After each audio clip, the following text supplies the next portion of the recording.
Assalamualaikum warahmatullahi wabarakatuh. Perkenalin, nama aku udah ada ya, Icu Ramadhani, panggil aja Icu. Di sini aku mau jelasin gimana sih cara masuk MBK atau lebih ke tahap-tahap masuk MBK. Yang pertama, MBK dulu ya. Apa artinya MBK? Itu perusahaan atau PT Mitra Bisnis Keluarga Ventura atau yang terkenal MBK. Ini buktinya ya kalau aku emang kerja di situ. Jadi buat masuk ke MBK, umpamanya kalian belum tahu siapa nih kak yang harus aku hubungin, kalian buka websitenya atau kalian browsing di Instagram atau kalian itu. Nah, biasanya di Instagram itu sering banget ada kolom lowongan pekerjaan. Nah, itu biasanya nomornya masih aktif, nggak semuanya nggak aktif. Di situ juga ada call center pusat. Atau kalian punya tetangga yang ikut kumpulan MBK, itu kalian gampang banget bisa titip loker atau lamaran kerjaan kalian ke ibu ketua kumpulan tersebut atau yang minjem uang di MBK, bisa gitu. Itu prosesnya berapa minggu sih sampai dipanggil kak? Nah, kalian juga harus tinjau terus sih. Umpamanya kalian langsung ngirimnya umpama ke kantor tersebut, nggak lewat ibu-ibu atau apa. Biasanya kalian itu nanti akan ada nomor kepala cabang, kalian tanya assalamualaikum bla bla bla bla dengan cara yang sopan. Kira-kira gimana gitu, kapan bisa tes kayak gitu, atau kapan kalian bisa interview.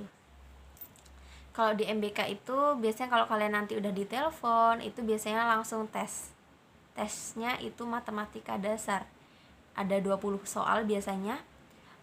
Maksimal salah, minimal salah itu 5. Jadi kalau umpamanya kalian 20 soal, kalian salah 6, jadi bener 14, itu kalian nggak bisa masuk. Tapi kalau kalian bener 15, itu biasanya masih ditolerir gitu. Kak, gimana kalau saya nggak lolos tes? Bisa ikut tes lagi, tapi harus konfirmasi dulu ke kepala cabang tersebut atau supervisor atau yang ngetes kalian, suruh hubungin kalian lagi. Itu bisanya kasih kesempatan 1 atau 2 kali lagi buat tes. Tapi kalau kalian masih nggak lolos, ya mohon maaf, berarti rezekinya belum di situ. Terus selanjutnya kalian udah lolos tes, itu tergantung. Umpamanya kalian masuk atau tesnya itu tanggal 25, itu kan udah mendekati akhir bulan. Biasanya mulai kerjanya itu di awal bulan. Tapi kalau kalian masuknya di pertengahan, tanggal 10 tes, tanggal 15-an masuk kerja, itu nanti tanggal 28 kalian udah bisa dapat gaji, dan itu dihitung per hari. Tenang, Sabtu Minggu nggak dipotong gaji. Terus selanjutnya, sebelum kalian gajian, aku lupa nggak cerita, itu kalian harus ronsen dulu ya. Kalian harus ronsen bagian paru-paru sebelah sini. Kenapa? Karena kalian kerjanya di lapangan, jadi otomatis paru-parunya harus dalam keadaan yang sehat gitu.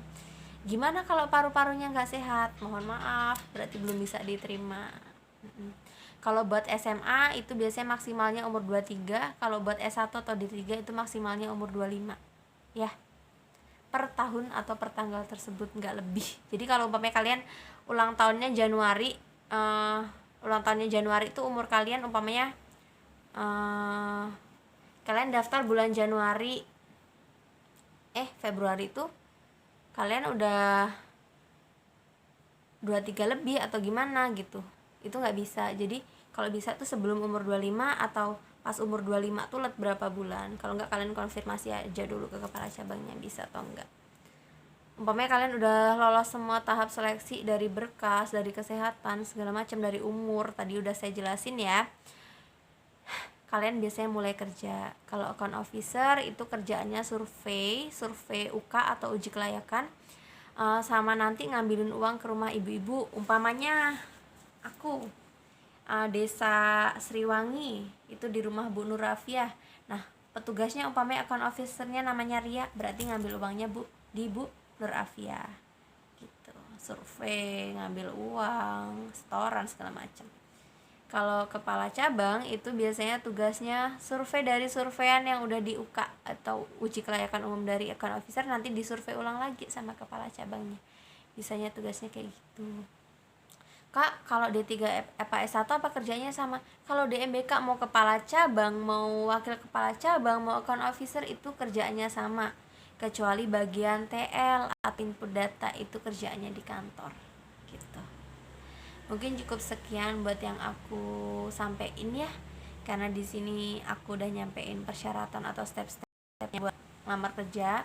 Yang namanya lamaran kerja, kalau nanti ada yang komen ya Persyaratannya umum ya lamaran kerja, CV, ijazah terakhir, SKCK. Semakin lengkap semakin bagus foto. Nanti biasanya kalau kurang pun nanti kalian suruh lengkapin pas udah keterima. Yang penting kalian itu lolos tes matematika, kalian ada ijazah. Paling nggak kalau lulus SMA kalian punya surat tanda kalian udah lulus gitu. Cukup sekian ya tadi. Bye bye. Semoga keterima ya. Nanti kalau kalian mau tanya-tanya komen aja di bawah. Maaf ya masih kaku videonya. Assalamualaikum. Bye bye.